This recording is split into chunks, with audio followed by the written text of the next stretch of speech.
एक रावण संहिता के अंतर्गत 4 तिलक का वर्णन आता है। थोड़ा सावधानी से सुनिएगा। 4 तिलक का वर्णन रावण संहिता के अंतर्गत आता है और अथर्ववेद में भी कुछ वृक्षों की फल पत्ती का वर्णन आता है, उसका भी स्मरण इस कथा के माध्यम से। पहले नंबर का तिलक होता है सफेद आंकड़े की जड़ का तिलक। सफेद आंकड़े की जड़ का तिलक। सफेद आंकड़े की जड़ देखिए, आप लोगों ने सफेद आंकड़े का पुष्प देखा है? हम आस्था चैनल वालों से भी निवेदन करेंगे कि कथा में जिस तिलक का वर्णन किया जाए उसके पौधे का दर्शन भी कराएं, जिससे लोगों को मार्गदर्शन मिले कि कौन सा पौधा बोला जाए। सफेद आंकड़े की जड़ का तिलक। और यही सफेद आंकड़े की जो जड़ होती है संतान प्राप्ति के लिए तुमरुकेश्वर का नाम लेकर कमर में लाल धागे में बांधा जाता है, जैसा आप लोग पहले कथाओं के माध्यम से श्रवण कर चुके। एक होता है पहले नंबर पर सफेद आंकड़े की जड़ का तिलक। ये क्या काम आता है और किस लिए लगाया जाता है? तो शिव महापुराण की कथा कहती है, जिस दिन आपको लगे कि मुझे इस कार्य के लिए जाना है और ये मेरा कार्य सफल होना चाहिए, ये कार्य मेरा रुक रहा है, इस कार्य में बाधा आ रही है, ये कार्य मेरा अटक रहा है, उस दिन सफेद आंकड़े की जड़ को थोड़ा सा घिस कर और घिसने के बाद उसको अष्ट विनायक में से किसी भी एक विनायक श्री गणेश जी का नाम लेकर अपने मस्तक पर थोड़ा सा तिलक उस सफेद आंकड़े की जड़ का लगाकर चले जाइए। वो कार्य आपका सफल होकर ही रहेगा, भले 8 दिन लग जाएं, 10 दिन लग जाएं, पर सफलता उस कार्य में मिलती जरूर। पहले नंबर पर आता है सफेद आंकड़े की जड़ का तिलक। दूसरे नंबर पर अपामार्ग की बीज का तिलक। अपामार्ग एक पौधा होता है, आप लोग टीवी पर उसका दर्शन कर रहे होंगे, एलईडी पर आप देख रहे होंगे।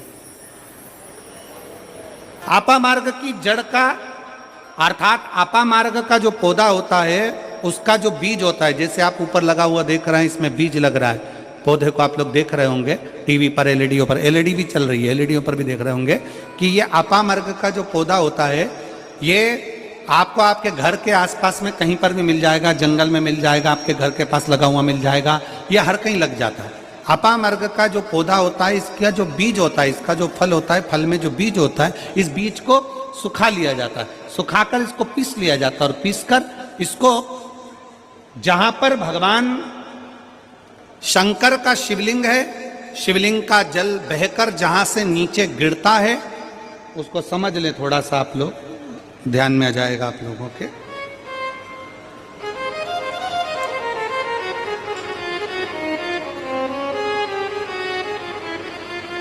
इधर देखिए, शिवलिंग की ओर ध्यान देंगे।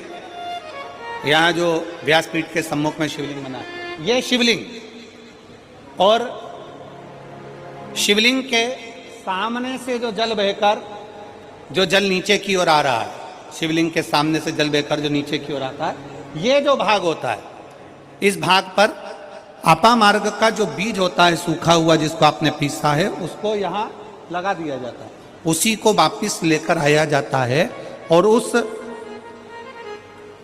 बीज का जो चंदन होता है, जिसको अपन पानी में मिलाकर सिर पर लगाते हैं, कोई व्यक्ति आपका अगर धन लेकर चले गया, कोई व्यक्ति आपकी संपदा लेकर चले गया, कोई कार्य आपका बहुत दिन से कोर्ट में अदालत में चल रहा है, लगभग 1 महीना इसका तिलक लगाना चालू कर दीजिए, दूसरे महीने में आपका धन आपके घर पर जरूर आएगा और आपका कार्य पूर्ण जरूर होगा। अपामार्ग का बीज का चंदन तिलक। अपामार्ग का तिलक हमें सुख प्रदान करता है। तीसरे नंबर पर होता है दुर्वा। क्या बोलते हैं इधर छत्तीसगढ़ में? दुबा बोलते हैं कि घास बोलते हैं? जो गणेश जी को चढ़ाते हैं दुर्वा। दुर्बी, ठीक है। टीवी पर आप लोग देख रहे हैं, दर्शन कर रहे होंगे। दुर्वा, दुर्बी जिसको छत्तीसगढ़ में दुर्बी कहते हैं, दुर्वा कहते हैं, जो गणेश जी को चढ़ता है, दुर्वा। अब आप सबको स्मरण में तो होगा कि दुर्वा कहाँ से प्रकट हुई है।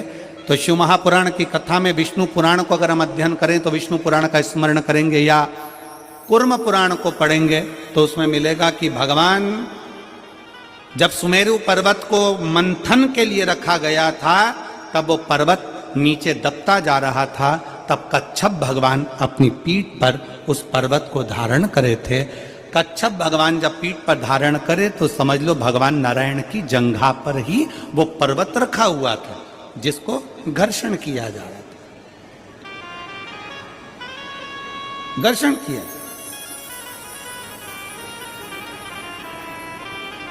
वो पर्वत जैसा जैसा घसा रहा था, रोम गिर रहे थे, उसी रोम की दुर्वा का भाव हमारे शास्त्रों में आता, उसी से दुर्वा की उत्पत्ति मानी। दुर्वा गणेश जी को प्रिय है। और दुर्वा का फल कितना है? दुर्वा का फल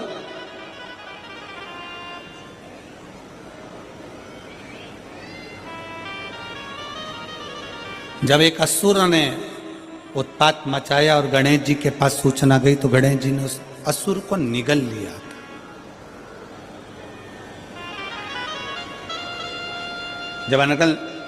जब देखा अनायास उस असुर की ओर देखा तो भगवान गणेश जी ने उसको निगल कर अपने गर्भ में, अपने पेट में उसको धारण कर, अंदर ज्वाला उत्पन्न हुई। भगवान शंकर ने एक दुर्वा गणेश जी को दी, उन्होंने पाई, अंदर बैठा हुआ असुर समाप्त हो गया।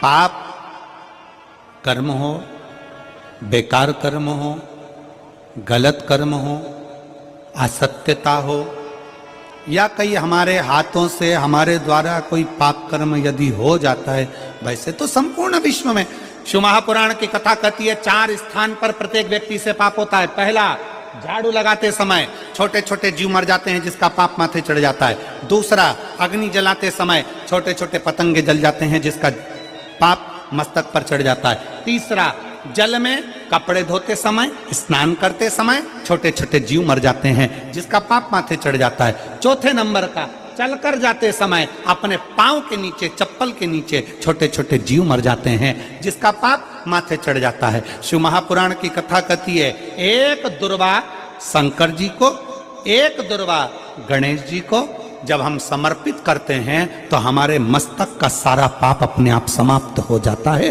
दुर्वा में इतना तेज हो, दुर्वा। और शिव पुराण कह रही है तीसरे नंबर का तिलक है दुर्वा का। दुर्वा का तिलक, दुर्वा को चढ़ी हुई जब छोटी सी दुर्वा लेकर उसको सूखने के बाद भस्म बनाकर शंकर को चढ़ाकर उस भस्म को लाकर मस्तक पर यदि तिलक लगाया जाए, उस दुर्वा का तिलक यदि मस्तक पर लगाया जाए, कोई व्यक्ति तुमसे कह दिया कि तेरे बस का ये नहीं है, कोई ने कह दिया तू ये सरकारी नौकरी पा ही नहीं सकता, कोई ने कह दिया कि तू ये काम कर ही नहीं सकता, तू मकान बना ही नहीं सकता, कोई ने कह दिया तेरी दुकान चलेगी ही नहीं चाहे कितनी खोल ले, अगर आपका कोई आत्मबल नीचे गिराता है तो 20 दिन तक दुर्वा का तिलक यदि मस्तक पर लगाया जाए तो आत्मबल भी बढ़ता है और कार्य सिद्ध होता है। ये दुर्वा तिलक की महत्व। चौथे नंबर पर आता है बेलपत्र की जड़ का तिलक, जिसको हम पहले भी कथाओं में बोल चुके हैं कि बेलपत्र कि मिट्टी का भी अगर तिलक लगाया जाए, बेलपत्र के नीचे की मिट्टी का भी अगर तिलक लगाया जाए तो वो भी फल देता है। तो बेलपत्र की जड़ का तिलक तो बहुत मूल है। कभी मान लो कहीं बेलपत्र की जड़ ऐसे नहीं निकालना चाहिए, बेलपत्र हरा भरा रहे तो कभी उसकी जड़ नहीं निकालना, कभी भी। मान लो कोई बेलपत्र का वृक्ष सूख गया कोई बेलपत्र का वृक्ष अगर सूख गया है, उसकी अगर जड़ मिल गई है, तो उसको घिस कर उसका चंदन बनाकर शिव का लेपन कर उस चंदन को अपने मस्तक पर भी धारण कर सकते।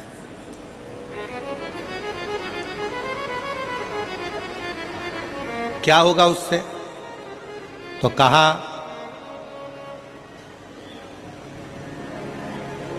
किसी व्यक्ति को कोई कार्य के हेतु आपने बोला है और वो व्यक्ति कार्य से इनकार कर रहा है, मना कर रहा है कि ये मेरे बस का नहीं है, मैं नहीं करूंगा, उठाओ तुम्हारी फाइल लेकर जाओ यहां से, ये मैं नहीं करूंगा। तुम्हें लग रहा है कि ये केस मुझे जीतना है और मैं सत्य हूं और मेरा केस मुझे जीतना है और असत्यता भारी पड़ रही है, झूठ भारी पड़ रहा है, उस समय पर बेलपत्री का चंदन का तिलक या बेलपत्री के वृक्ष की मिट्टी का तिलक व्यक्ति को सफलता जरूर देता है। उस तिलक को धारण जरूर करना चाहिए,